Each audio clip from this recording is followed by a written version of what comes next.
al mensaje anterior? ¿No? ¿Cuántos se acuerdan? ¿Qué hago? ¿Repito el del domingo pasado o doy uno nuevo? Anderson, ¿qué hago?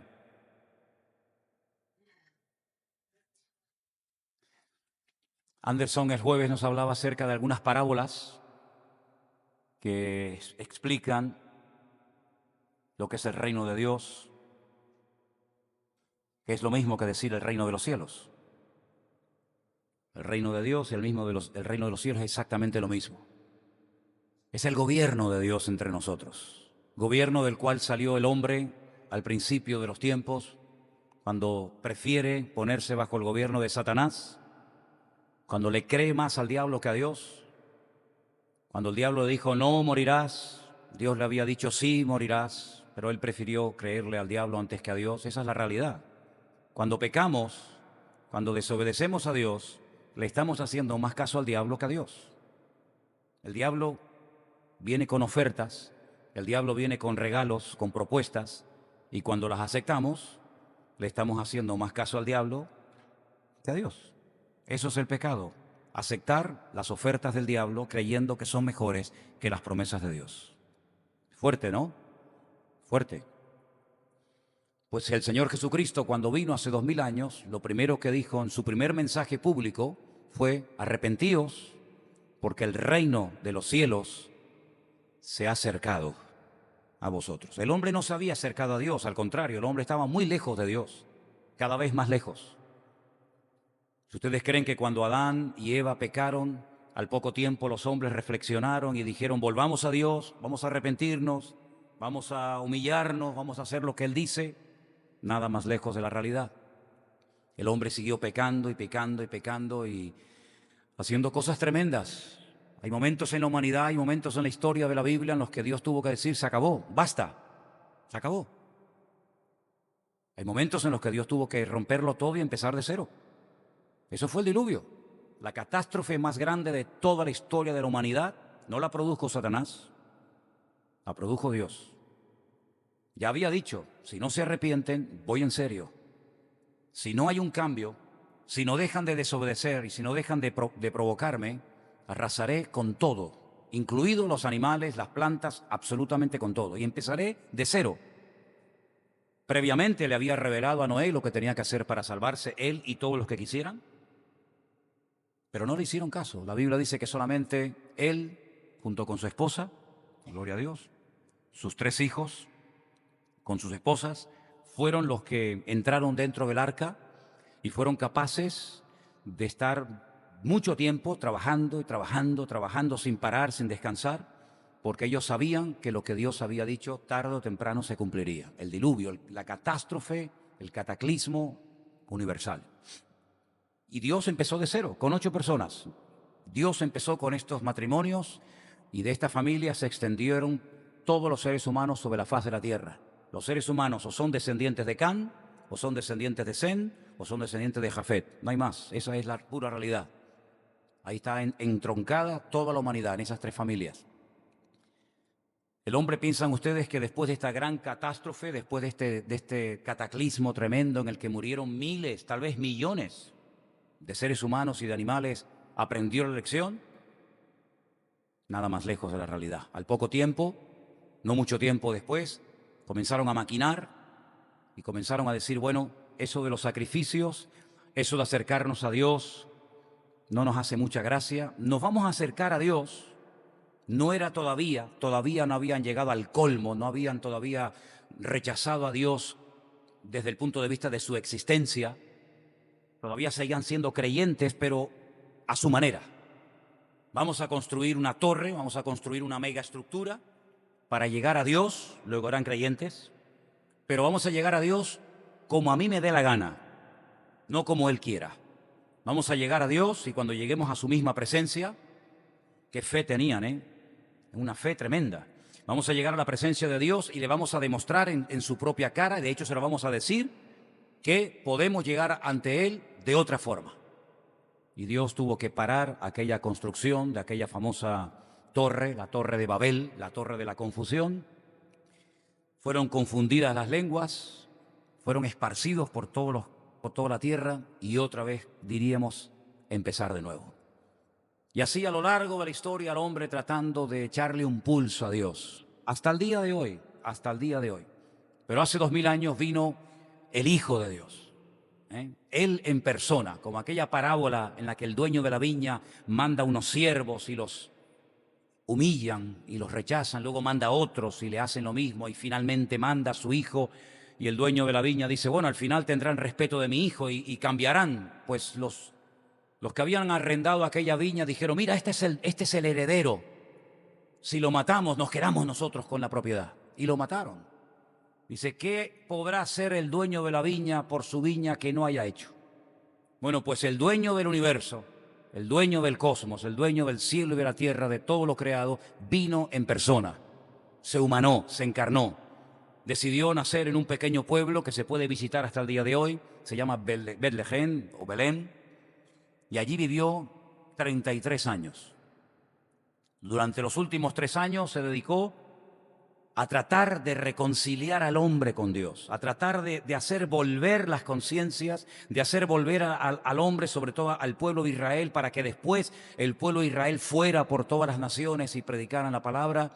Pues él intenta acercar el reino, no lo podía todavía establecer. ¿Cómo va a establecer Dios el reino si todavía ni siquiera creían en él? Pero él se acerca, sana a los enfermos, limpia a los leprosos, resucita a los muertos, da una serie de enseñanzas extraordinarias y todo con la intención de acercarse al hombre, de acercarse a la humanidad, de acercarse a las personas. ¿Y qué hicieron al final los seres humanos? Lo mismo que en la parábola con el hijo del dueño de la viña. Lo mataron, lo crucificaron y le dijeron, no queremos saber nada de este Mesías. Es increíble porque si estudias la historia del pueblo de Israel, y yo continuamente estoy leyendo cosas acerca de este pueblo, después vinieron muchos Mesías, muchísimos Mesías. Uno de los más importantes y más conocidos, apoyado por un famoso rabino llamado Rabí Akiva, apoyó a un tal Bar Kokhba, Simón Bar Kokhba, el hijo de la estrella, porque él creía que este era el verdadero Mesías y fue un auténtico desastre. Jamás los romanos fueron tan crueles contra los judíos, contra el pueblo de Israel, como en la época de este falso Mesías, Bar Kokhba. Se demostró que no era un falso Mesías, ganó una pequeña guerra. Los judíos creyeron en Jerusalén que el imperio romano había sido derrotado, pero los romanos, a través del emperador Adriano, vinieron y, hermanos, arrasaron con todo. Y bueno, Israel dejó de existir como país, como identidad, ya el templo había sido destruido, le cambiaron el nombre a la ciudad de Jerusalén por Aelia Capitolina, le cambiaron el nombre de Israel por Palestina, etcétera, etcétera, y el hombre siempre tratando de llevarle la contraria a Dios. Ahora bien, en el Antiguo Testamento, y creo que estos días las mujeres estáis leyendo el libro de Daniel, ¿me equivoco? Creo que las hermanas, las que están siguiendo la lectura, no sé cuántas son todavía fieles a aquella lectura que se empezó a primero de año, pero las que estén todavía con ese plan de lectura hasta final de año, deberíais estar en este momento leyendo el libro de Daniel. Y en el libro de Daniel, que es un libro extraordinario, lo recomiendo a que lo lean todos, es el Apocalipsis del Antiguo Testamento. Allí encontramos detalles que si no los conocemos y si no los estudiamos en profundidad, no vamos a entender muchas de las profecías que luego Juan escribe en su famoso libro de Revelación o de Apocalipsis. En el capítulo 2 del libro del profeta Daniel, voy a leer desde el versículo 1 en adelante una historia muy, pero que muy interesante, que tiene que ver con un sueño que tiene un rey llamado Nabucodonosor, el rey de Babilonia. Rey que ya había atacado a Jerusalén, se había llevado cautivo a cientos, a miles de jóvenes a su país, había destruido el templo. Y este rey tiene un sueño, y quiero que sigan la lectura conmigo en esta tarde, por favor. Daniel capítulo 2, del versículo 1 en adelante. En el segundo año del reinado de Nabucodonosor, tuvo Nabucodonosor sueños, y se perturbó su espíritu, y se le fue el sueño.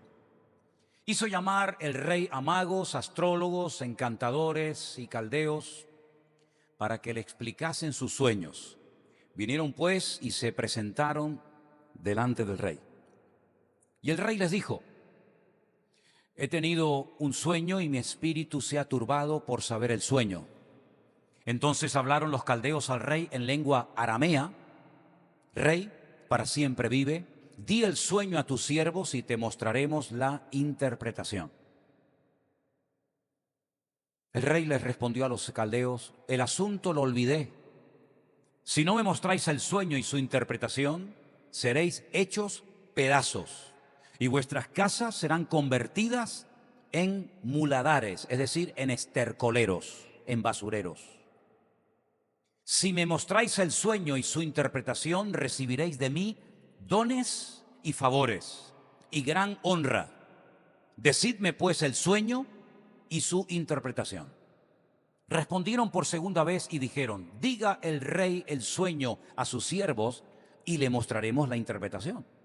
El rey respondió, dijo: yo conozco ciertamente que vosotros ponéis dilaciones, porque veis que el asunto se me ha ido. Si no me mostráis el sueño y una sola sentencia hay para vosotros, ciertamente preparáis respuesta mentirosa y perversa que decir delante de mí.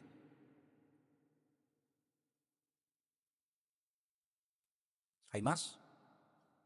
Los caldeos le respondieron delante del rey y dijeron: no hay hombre sobre la tierra que pueda declarar el asunto del rey. Además de esto, ningún rey, príncipe ni señor preguntó cosa semejante a ningún mago, ni astrólogo, ni caldeo. Porque el asunto que el rey demanda es difícil y no hay quien lo pueda declarar al rey, salvo los dioses cuya morada no es con la carne. Por esto el rey, con ira y con gran enojo, mandó que matasen a todos los sabios de Babilonia. Y se publicó el edicto que los sabios fueran llevados a la muerte, y buscaron a Daniel y a sus compañeros para matarlos. Entonces Daniel habló sabia y prudentemente a Arioc, capitán de la guardia del rey, que había salido para matar a los sabios de Babilonia. Habló y dijo a Arioc, capitán del rey: ¿cuál es la causa de que este edicto se publique de parte del rey tan apresuradamente? Entonces Arioc hizo saber a Daniel lo que había. Y Daniel entró y pidió al rey que le diese tiempo y que él mostraría la interpretación al rey. Versículo 18. Perdón, 17. Luego se fue Daniel a su casa e hizo saber lo que había a Ananías, a Misael y a Azarías, sus compañeros, para que pidiesen misericordias del Dios del cielo sobre este misterio, a fin de que Daniel y sus compañeros no pereciesen con los sabios de Babilonia. Entonces el secreto fue revelado a Daniel en visión de noche, por lo cual bendijo Daniel al Dios del cielo. Y Daniel habló y dijo: sea bendito el nombre de Dios de siglos en siglos, porque suyos son el poder y la sabiduría. Él muda los tiempos y las edades, quita reyes y pone reyes, da la sabiduría a los sabios y la ciencia a los entendidos. Él revela lo profundo y lo escondido, conoce lo que está en tinieblas y con él mora la luz. A ti, oh Dios de mis padres, te doy gracias y te alabo, porque me has dado sabiduría y fuerza y ahora me has revelado lo que te pedimos, pues nos has dado a conocer el asunto del rey. Después de esto fue Daniel a Arioc, al cual el rey había puesto para matar a los sabios de Babilonia, y le dijo así: no mates a los sabios de Babilonia, llévame a la presencia del rey y yo le mostraré la interpretación. Entonces Arioc llevó prontamente a Daniel ante el rey y le dijo así: he hallado un varón de los deportados de Judá, el cual dará al rey la interpretación. Respondió el rey y dijo a Daniel, al cual llamaban Belsasar: ¿podrás tú hacerme conocer el sueño que vi y su interpretación? Daniel respondió delante del rey diciendo: el misterio que el rey demanda, ni sabios, ni astrólogos, ni magos, ni adivinos lo pueden revelar al rey. Pero hay un Dios en los cielos, el cual revela los misterios, y él ha hecho saber al rey Nabucodonosor lo que ha de acontecer en los postreros días. He aquí tu sueño y las visiones que has tenido en tu cama. Estando tú, oh rey, en tu cama, Te vinieron pensamientos por saber lo que había de ser en lo porvenir. Y el que revela los misterios te mostró lo que ha de ser. Y a mí me ha sido revelado este misterio, no porque en mí haya más sabiduría que en todos los vivientes, sino para que se dé a conocer al Rey la interpretación y para que entiendas los pensamientos de tu corazón.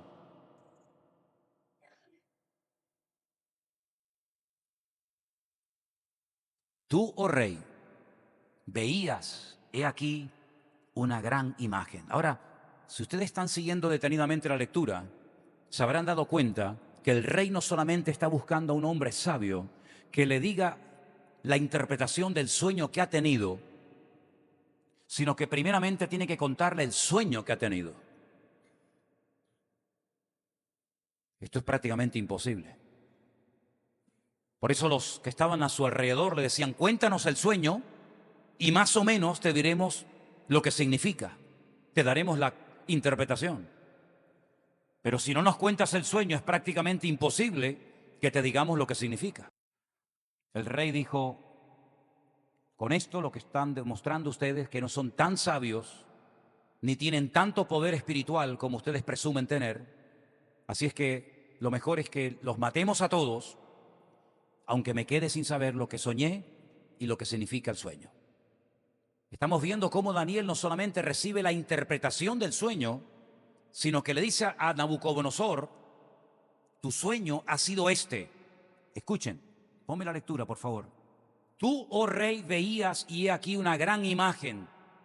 Esta imagen, que era muy grande y cuya gloria era muy sublime, estaba en pie delante de ti y su aspecto era terrible. La cabeza de esta imagen era de oro fino, su pecho y sus brazos de plata, su vientre y sus muslos de bronce, sus piernas de hierro, sus pies en parte de hierro y en parte de barro cocido. Estabas mirando hasta que una piedra fue cortada no con mano e hirió a la imagen en sus pies de hierro y de barro cocido y los desmenuzó.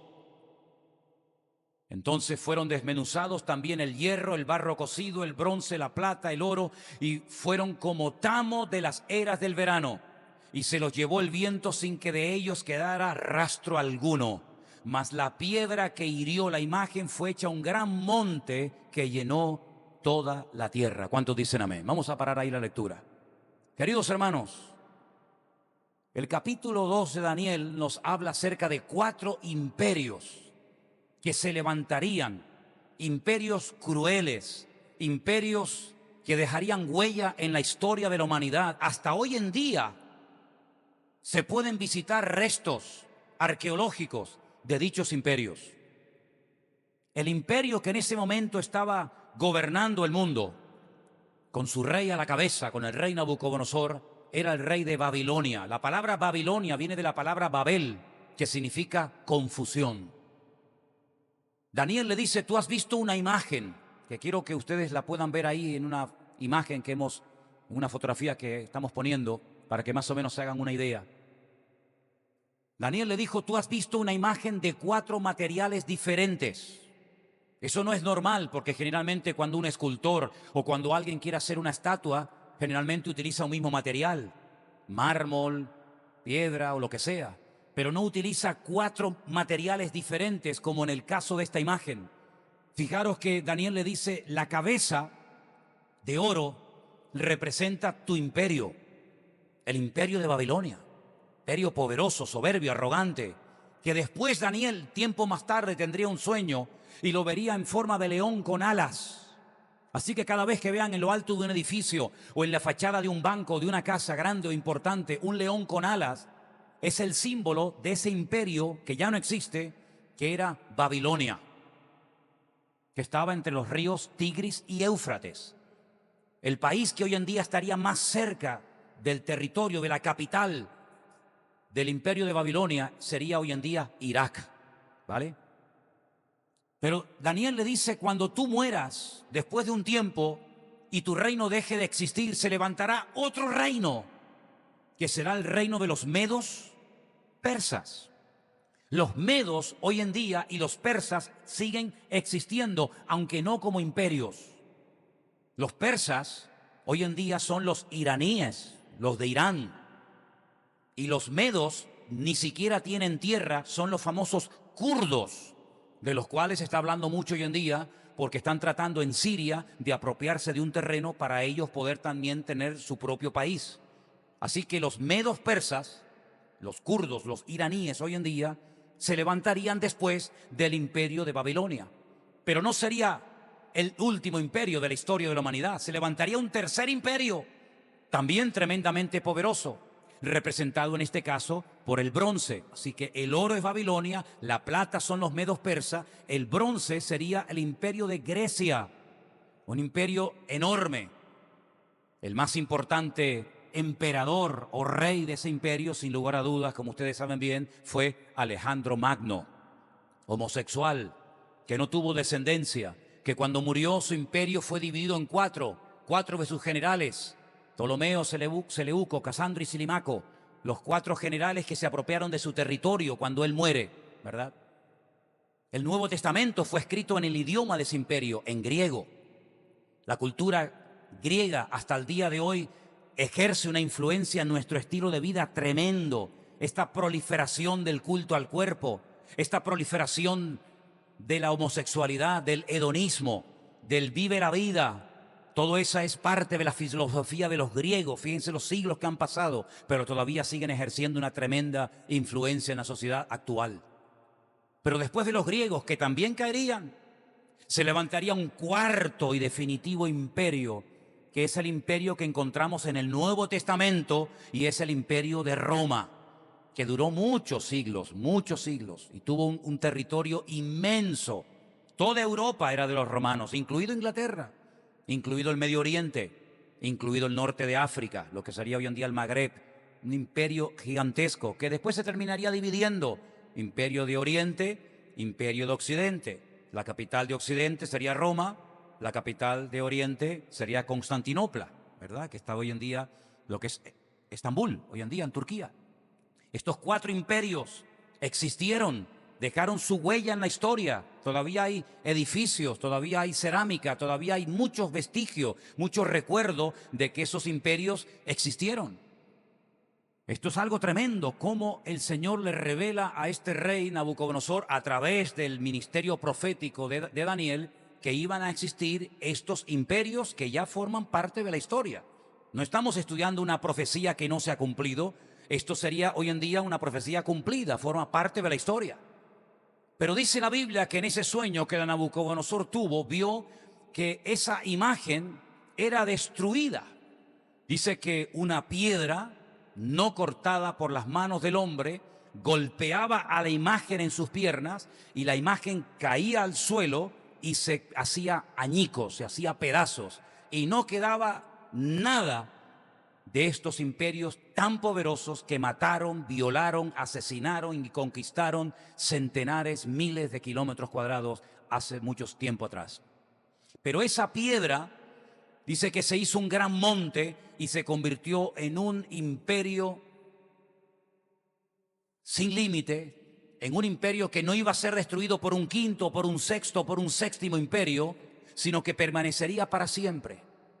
Ahora, cuando el rey Nabucodonosor recibe la interpretación de este sueño en el versículo 44, de Daniel capítulo 2, él hace una declaración increíble que yo quiero que presten atención a ella. Y estas son palabras de este rey pagano y dice: y en los días de estos reyes, el Dios del cielo levantará un reino que no será jamás destruido, ni será un reino dejado a otro pueblo, desmenuzará y consumirá a todos estos reinos, pero él permanecerá para siempre. ¿Cuántos dicen amén? Las 4 características de este último imperio son que jamás sería destruido, que nunca sería sustituido por otro imperio, que destruiría todos los imperios que existieran en ese momento o a lo largo de la historia y que permanecería para siempre, es decir, sería un reino eterno. ¿Qué es lo que hace el rey Nabucodonosor cuando él oye que su imperio solamente representa la cabeza de oro de la imagen? en su soberbia, en su arrogancia, en el capítulo siguiente, es decir, en el capítulo 3, él manda a construir una imagen de oro desde los pies hasta la cabeza, toda de oro, como diciendo: no acepto, no estoy de acuerdo que después de mí, después de mi imperio, se levante otro y otro y otro imperio. Así que eso de que habrá plata y bronce y oro y hierro mezclado con barro, no lo acepto.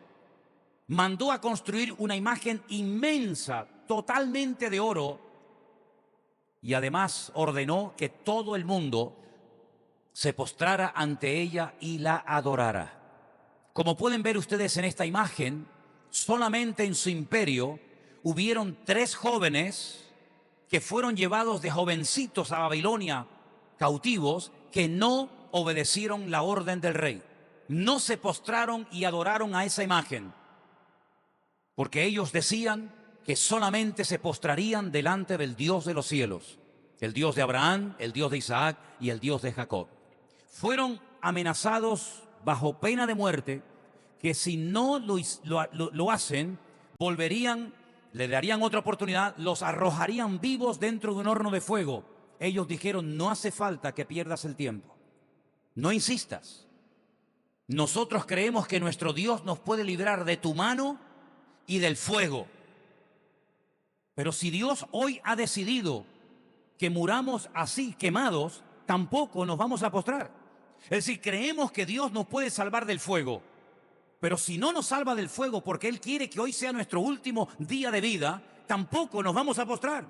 Es decir, el salvarme no va a evitar que deje de adorar a Dios. La Biblia nos enseña que fueron arrojados, atados de pies y de manos dentro de un inmenso horno de fuego, pero no murieron. Dios los protegió de una forma sobrenatural.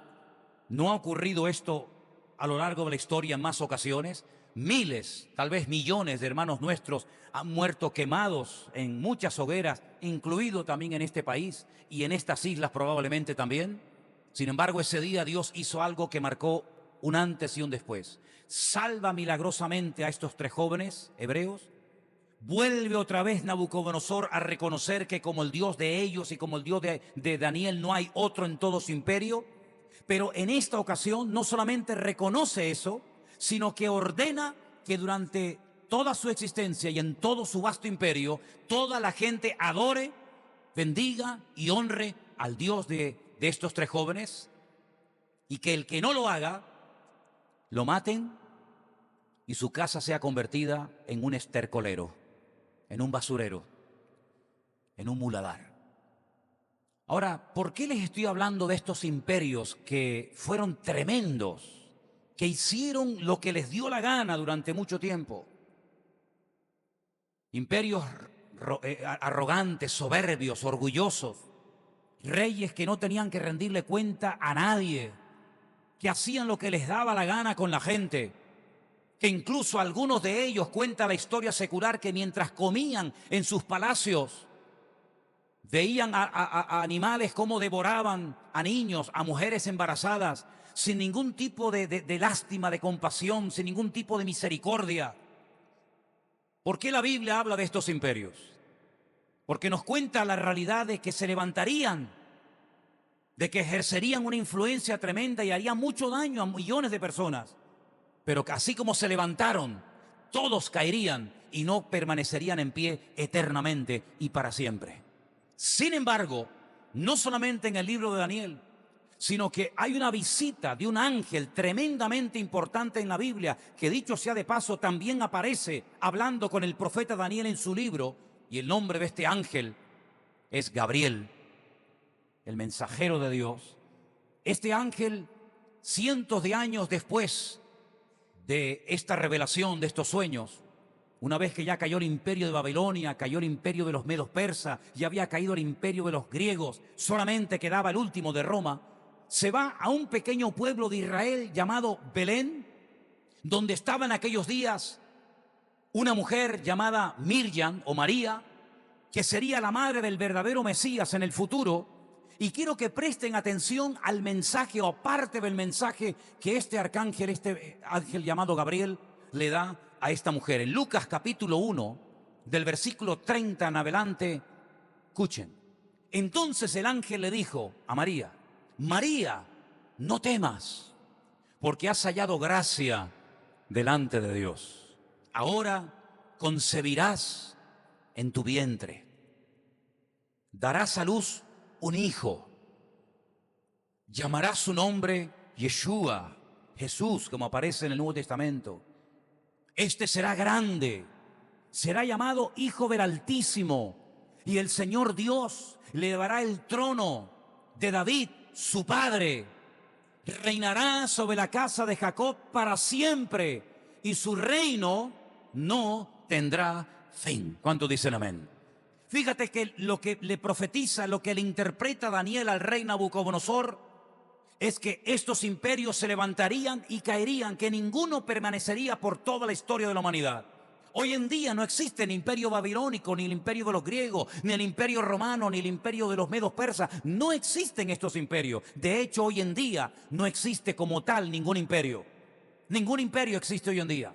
Hubieron imperios, pero ya no existe ninguno.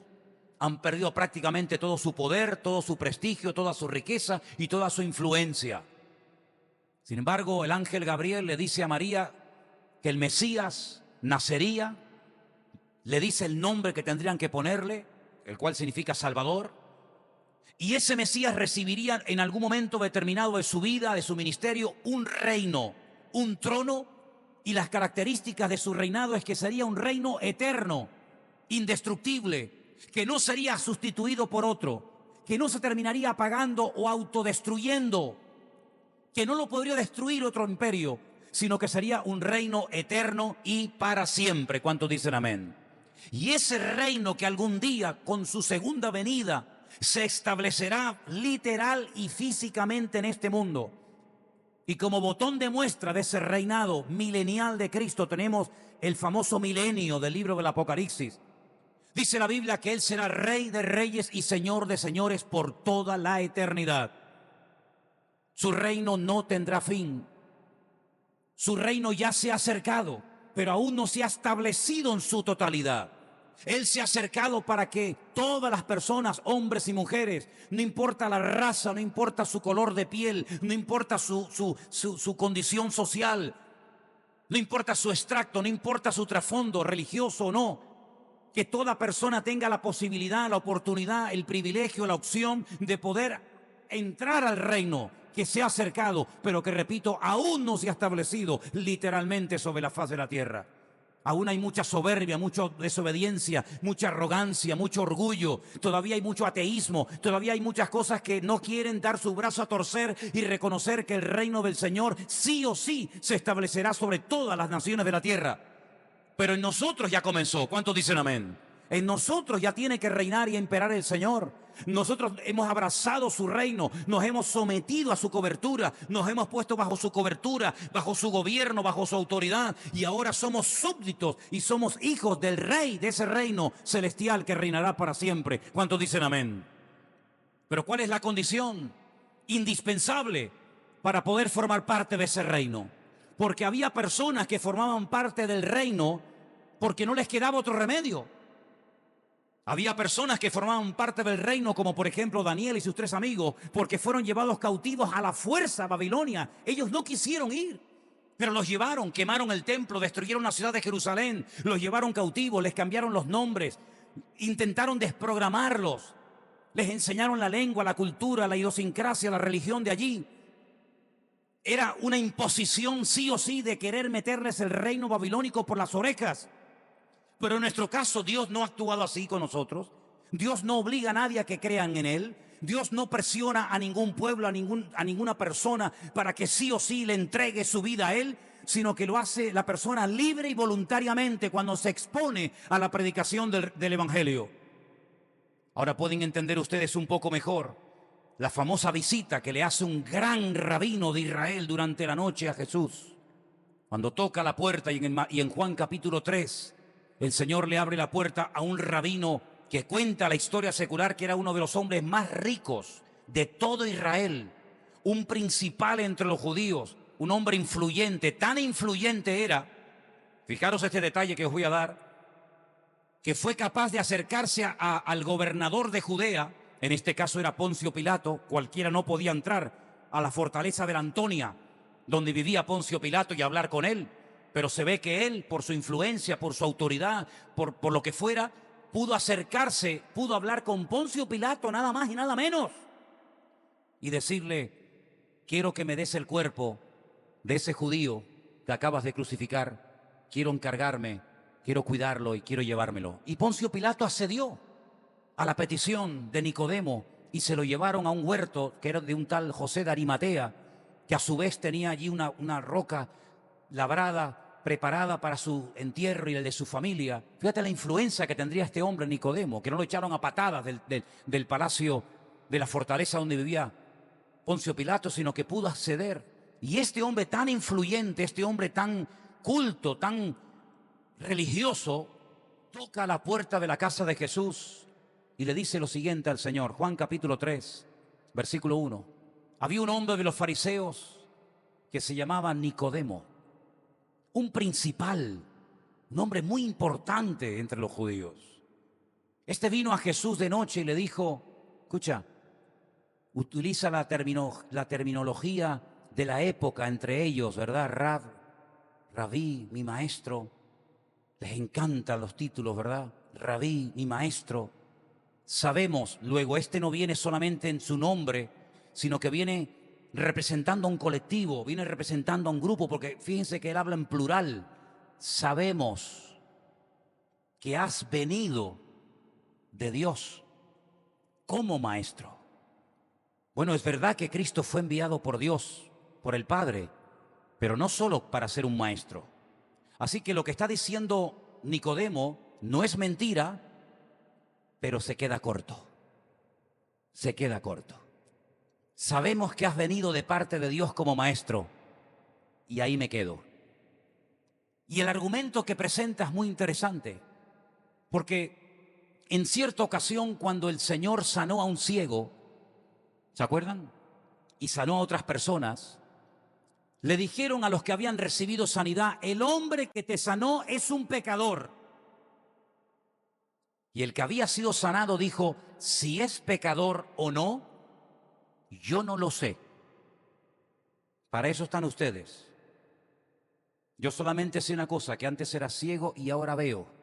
Pero añade algo muy interesante y dice: nunca se ha oído que Dios haya obrado milagros a través de un pecador. Es decir, todas las personas en el Antiguo Testamento que hicieron milagros, y son muchos, ninguno de ellos era un impío, era un pecador. Incluso uno que no era del pueblo de Israel, que supuestamente tenía poderes espirituales hasta para maldecir a un país entero, no pudo conseguirlo. Y me estoy refiriendo a aquel profeta pagano llamado Balaam, ¿os acordáis? Luego, el argumento de que los pecadores no pueden ser usados para hacer milagro está bien interiorizado en la mentalidad judía de la época, y por eso él dice: porque nadie puede hacer estas señales. Fíjate qué palabra utiliza. Nadie puede hacer estas expresiones de poder. Nadie puede hacer estos milagros.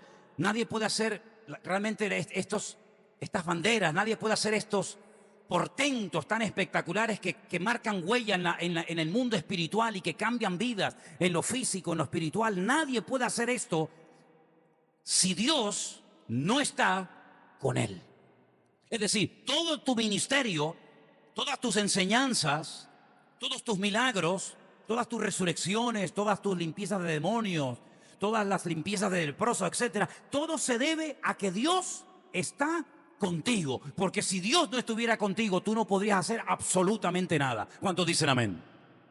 No está diciendo: espera, no corras, sígueme a mí, no yo a ti.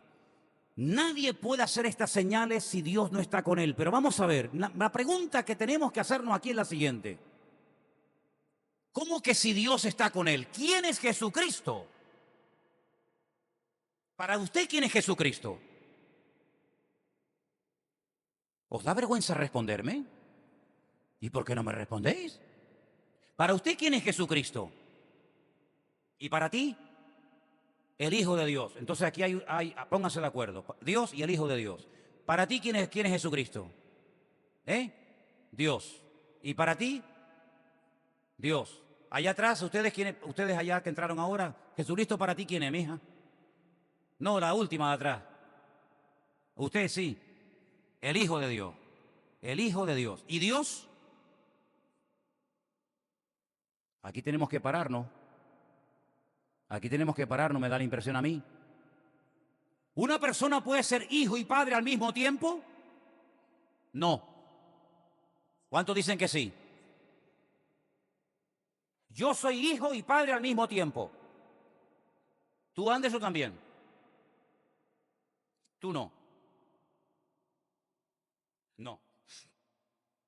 Yo soy hijo y soy padre en el mismo momento. No tengo que dejar de ser hijo para convertirme en padre. Según donde actúe y con quien hable, hablo o actúo como padre o hablo o actúo como hijo. ¿Sí o no? Pues Jesucristo también. Cuando estaba en el trono era Dios Padre. Y cuando vino a este mundo vino en forma de hijo. Pero Él es Emmanuel, Dios con nosotros. Pero no vino en forma de Dios, vino en forma de humano. Con carne y hueso, con sangre, con pulmones, con arterias, con riñones, con hígado, con todo eso que usted sabe. Vino como ser humano. ¿Para qué? Porque como ser humano tenía que morir en la cruz. No lo van a matar como Dios. Tenía que morir como ser humano. Así que Él es el Hijo de Dios, claro, pero también es Dios, ¿sí o no? Porque si solamente es el Hijo y no es Dios, pues entonces aquí tenemos un problema teológico terrible. Porque estamos diciendo que Dios está por un lado, el Hijo está por otro, y aquí hay una separación cuando la Biblia dice que Dios es uno. Dios es uno. Un huevo está compuesto por ¿cuántas cosas? Por 3. Cáscara, yema y clara. ¿Sí o no? ¿En Venezuela es así? ¿También es así? ¿Tienen yema los huevos en Venezuela? Pensé que Maduro se lo había quitado. No te extrañes. En Venezuela, en Japón, en la China, en Canadá, en todas partes del mundo, el huevo tiene cáscara, yema y clara. Y los 3 son un huevo. Y usted coge el agua y la mete en el congelador y se congela. Se solidifica, pero no deja de ser agua. Y la pone al fuego y hierve y no deja de ser agua, es vapor. Y se la bebe y no deja de ser agua y es líquido. ¿Qué pasa? Que depende de dónde la ponga, se convierte en líquido, en gaseoso, o en lo otro que no me acuerdo cómo se llama. Eso, perfecto, muchas gracias. Veo que están puestos en ciencia. Yo voy por otra línea. ¿Qué les parece? Sabemos que has venido de parte de Dios como Dios. No, Nicodemo, no. No me limites. No me limites, no vengas con piropos. Rabí, mi maestro, ay, ¿este qué quiere? Mira, cuando vengan a echarte piropos, ten cuidado con los que vienen a echarte piropos. Uf. Ay, mi pastor querido. Uy, cuidado con esta. Cuidado con esta. Ay, mi varón del Señor. Sí, déjese de varón, que cuando te tenga que decir las cosas ya vas a ver cómo voy a dejar de ser el varón. Ya vas a ver cómo no vas a ver, ni en pintura me vas a ver. ¿Te das cuenta? Rabí, sabemos que has venido de parte de Dios, porque si Dios no está contigo, tú no podrías hacer lo que haces. Ahora el Señor le dice, qué bueno eres, Nicodemos. ¿No te imaginas lo que estaba esperando? Que alguien por fin viniera y tocara la puerta y me viniera con estas palabras tan bonitas. Ahora voy a dormir tranquilo, porque estaba necesitando que alguien viniera y me hiciera la pelota. A mí una de las cosas que más me gusta es que me hagan la pelota. ¿Sabía eso? Por favor. Quita para allá. ¿Cómo le responde el Señor? ¿Cómo le responde el Señor a este que viene con estos halagos? De cierto te digo, amén, amén, se dice en hebreo. De cierto en hebreo, amén, amén. Que el que no naciere de nuevo no puede ver el reino de Dios. ¿Por qué emplea el verbo ver? Porque después va a utilizar otro. Porque los judíos sabían perfectamente que su gran rabino, al que todavía llaman Moshe Rabenu, Moisés nuestro maestro, hasta el día de hoy lo llaman así, pudo ver, pero no entrar en la tierra prometida. Dice que al otro lado del Jordán, desde los montes de Moab, Jordania hoy en día, Él pudo contemplar toda la tierra prometida, pero no la pisó, no entró en ella. La pudo ver toda, pero no entró. Y el Señor le dice, el que no nace de nuevo, ni verla podrá. Pero más adelante en el verso 4 le dice Nicodemo, ¿cómo puede un hombre nacer siendo viejo? ¿Puede acaso entrar por segunda vez en el vientre de su madre y nacer? Jesús le dice, de cierto te digo que el que no naciere de agua y del Espíritu no puede entrar en el reino de Dios. Antes le dice no puede ver, ahora le dice ni ver ni entrar. Se queda a la puerta. Nicodemo no entiende nada. Nicodemo se pierde. Nicodemo está perdido en tantos textos y en tantas leyendas y fábulas y tradiciones. Nicodemo ya no sabe por dónde meterse. Y es entonces cuando el Señor le dice, ¿y eres tú maestro de Israel? Tú eres maestro de Israel, el más importante rabino después de Gamaliel, nieto de Gilel, ¿y no entiendes lo que te estoy diciendo? Ahora pueden entender ustedes el nivel de liderazgo que pastoreaba, entre comillas, al pueblo de Israel hace 2000 años, en la época en la que el Señor Jesucristo estuvo en este mundo. Ahora ustedes pueden entender cómo la gente prefería irse al estanque de Betesda, donde dice que venía de vez en cuando un ángel a mover el agua antes de ir al templo, donde estaban estos caballeros, donde estaban estos señores, con muchas letras, con muchas palabras, pero sin ningún poder y sin ninguna autoridad. Ahora pueden entender ustedes cómo la gente era capaz de caminar días y días y días enteros, recorriendo todo el país de punta a punta para ir a escuchar a Jesús, porque dicen los evangelistas, porque les enseñaba como quien tiene autoridad y no como los escribas y los fariseos. ¿Se dan cuenta? El elemento indispensable para entrar y disfrutar del reino de los cielos es nacer de nuevo. Esto no lo predican los musulmanes ni los budistas, esto solamente es el evangelio. La pregunta es, ¿usted ha nacido de nuevo? Porque hay gente que dice, yo soy nieto de cristiana evangélica. En mi país, mi abuelita iba al culto y me llevaba de vez en cuando a la escuela dominical. Y yo no le estoy preguntando eso. Yo no le estoy preguntando ni siquiera si usted cree en Dios. Yo le estoy preguntando, ¿usted ha nacido de nuevo? ¿Qué significa nacer de nuevo? Nacer de nuevo es entregarle 100% a la vida al Rey del reino, al Señor Jesucristo. Es aceptarlo en tu corazón como tu Señor y Salvador personal. Es entregarle todos tus derechos, tu tiempo, tu agenda, tus actividades, tus sueños, tus planes. Es morir. Por eso cuesta tanto ser un buen cristiano. Porque para ser un buen cristiano hay que morir y nadie quiere morir. Nadie quiere morir. Todos quieren mandar y gobernar y dirigir su vida. Pero eso sí, que Dios me bendiga, que Dios me ayude, que Dios me prospere, que Dios me abra la puerta, que Dios me conceda aquel sueño, que Dios me conceda aquel trabajo, que Dios me conceda aquel hombre, que Dios me conceda aquella mujer, que Dios me conceda ser madre. Eso sí, pedirle a Dios todo lo que queramos y más. Pero el evangelio no es solamente pedir y pedir y pedir y pedir. El evangelio es morir, morir a uno mismo. Ya no vivo yo, decía aquel gran hombre de Dios, mas vive Cristo en mí. El reino de Dios no es como el reino de este mundo, donde dice la Biblia que los mayores son atendidos por los menores, sino al contrario, en el reino de Dios dice que los mayores sirven a los menores. Es al revés. Es un reino al revés. Es dar para tener, es morir para vivir. Es una locura. Pero el reino de Dios es el único reino eterno, permanente, para siempre. Y nosotros hemos tenido el privilegio de conocer este reino en parte. ¿Y cuál es la señal de que yo he nacido de nuevo? ¿Cuál es la señal de que yo quiero ir en serio con el Rey?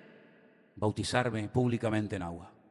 Eso es lo que dice la Biblia. Arrepentíos y convertíos y bautícense.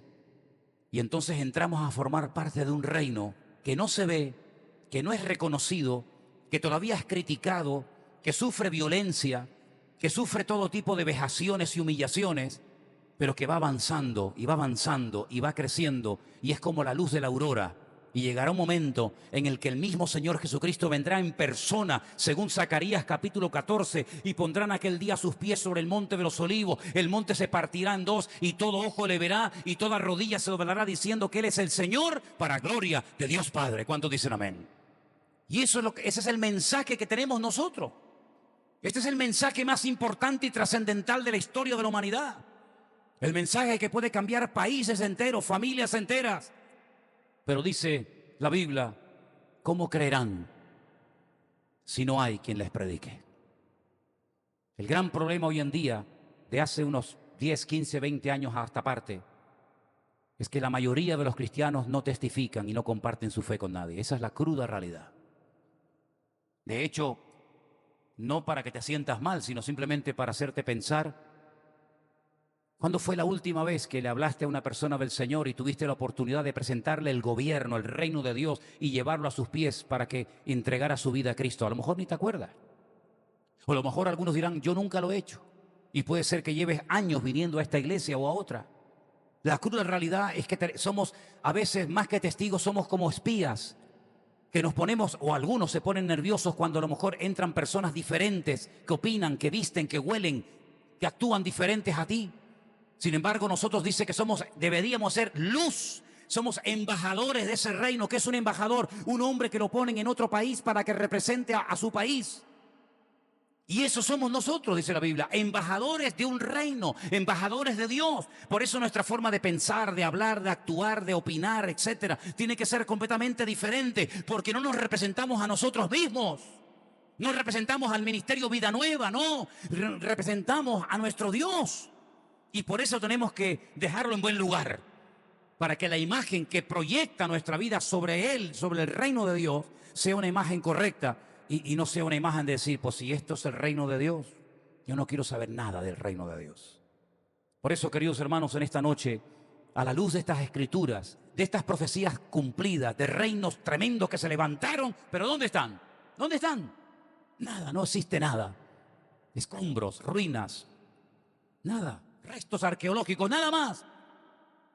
Ante esta realidad de cómo los imperios crecieron y se hundieron, también les presento la realidad de que el reino de Dios ya está entre nosotros. Y tenemos que anunciar las virtudes de aquel que nos llamó de las tinieblas a su luz admirable. Y aprovechar el tiempo y pedirle al Señor que nos dé oportunidades para poder compartir lo que Él es para nosotros y lo bueno que ha sido con nosotros. ¿Cuántos dicen amén? Vamos a orar en esta tarde, hermanos. Ahí donde estás, cierra tus ojos y recuerda esto. El reino de Dios no tendrá fin. Ya está entre nosotros.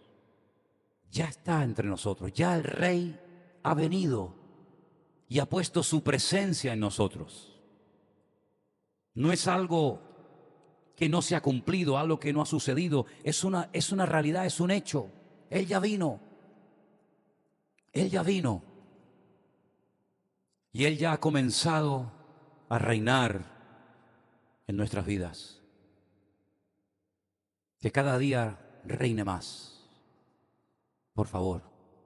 Que cada día nos sometamos más a Él. Que cada día el anhelo de nuestro corazón sea representarlo dignamente a Él. A veces lo hemos conseguido, otras tantas seguramente que no. Pero hay una característica de nuestro Rey que es muy hermosa, y no la tuvo Nabucodonosor, ni Alejandro Magno, ni todos los césares de Roma, y es la misericordia y el perdón. A nuestro Rey le encanta perdonar. A nuestro Rey le fascina recibir pecadores arrepentidos en su trono. A nuestro Rey le place y le satisface enormemente cuando hay personas en este mundo que le piden perdón y vienen ante Él humillados y le dicen, sé el Rey de mi vida y de mi corazón. Que Dios nos ayude a entender que tenemos un Rey de amor, un Rey de misericordia, un Rey de paz, un Rey que ha venido a darnos vida y vida en abundancia. Aleluya. No le tengas miedo a ese Rey. Ven ante Él. Ven ante Él. Porque Él siempre te aceptará cada vez que vengas a su presencia. Señor, te damos gracias en esta tarde porque tu reino ya está entre nosotros. Y quiero pedirte que cada día se extienda más en nosotros y fuera de nosotros tu reino, Señor. Usa nuestra vida para que podamos conocerte y servirte mejor, Señor. Arranca de nuestra vida toda secuela de los antiguos reinos que nos gobernaron, costumbres, palabras, pensamientos, tradiciones, reinos que ya no tienen por qué tener ningún lugar en nuestra vida, porque ahora solamente nos rendimos al Rey de Reyes y al Señor de los Señores. Bendito seas tú, mi Señor. Toda la gloria para ti en esta noche. En el nombre de tu amado Hijo Jesús. Amén. Y amén. Ponemos de pie.